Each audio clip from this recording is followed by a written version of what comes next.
Real stories with Nji-surprise. My best friend was planning my death and I never saw it coming. We have been friends since kindergarten, a constant in each other's life, through awkward phases. My first heartbreak, the chaotic years of university, she was the first person I would call with good news, the one who pulled me out of my worst mood. She knew everything about me, my fears, my dreams, my deepest insecurities. Or so I thought. That day, she was telling me about a promotion she had finally gotten at work. Her eyes sparkled with genuine joy, and I was thrilled for her. I am so proud of you, Sarah, I said, reaching across the table to squeeze her hand. You deserve this so much. She smiled, a little sadly. You know, this job, it means I will need to travel a lot more, especially with the new clients. I struggled. That's fine. We have to plan our coffee date more strategically. Long distance relationship training, right? I wrinkled. She didn't wink back. Instead, her gaze drifted, a farewell look in her eyes. Yeah, well, she mumbled. It's just a lot of responsibility. And then there is other things to consider. I brush it off then. Sarah could be a little dramatic sometimes, prone to overthinking. I figured she was just stressed about the new role. We finished our coffee and she walked me to my car, her arms longer comfortably around my shoulders. Nothing felt out of the ordinary. The first real crack in my perfect friendship came a few weeks later. I have been having some trouble with my landlord. He was being unreasonable about repairs and it was causing a huge headache. I vented to Sarah over the phone, my voice probably bordering on hysterical. Just ignore him, she said, her voice oddly calm. He will get tired eventually. But he threatened to evict me. I cried. I don't know what to do. There was a pause, then Sarah's voice softer. Did you ever think about just making him disappear? I froze. Sarah, what are you talking about? That's a horrible thing to say. She laughed, a nervous, shaky sound. Oh, come on, I am just joking. You know me, always the dark humor. Don't worry about it. I will help you figure out something. Maybe we can sneak in and fix his computer. She sounded like she was trying to convince herself as much as me. I was unnerved. It was the first time Sarah had ever said anything remotely close to that. I changed the subject and we talked about a new movie that had come out. But the seed of unease has been planted. Then, then the strange occurrence started.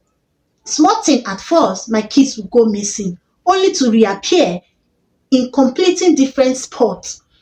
My favorite scarf, the one Sarah had admired so much, vanished from my closet. I told myself I was being forgetful, stressed.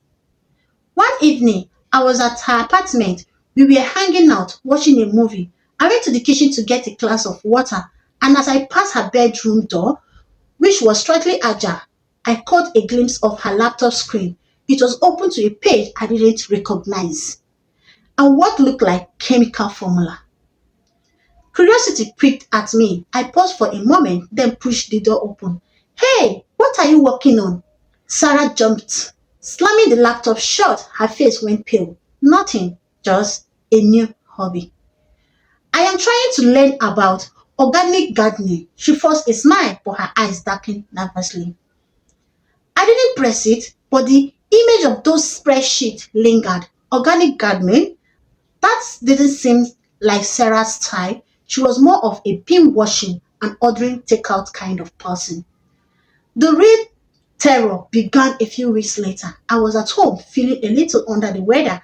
I decided to make myself some tea. And as I reached for the sugar, I noticed something odd in the jar. A fine white powder, almost invisible against the sugar. My heart leaped into my throat. It looked suspicious. I remember Sarah talked about organic gardening and the strange spreadsheet, the landlord incident, the missing keys. A cold dread washed over me. Was it possible?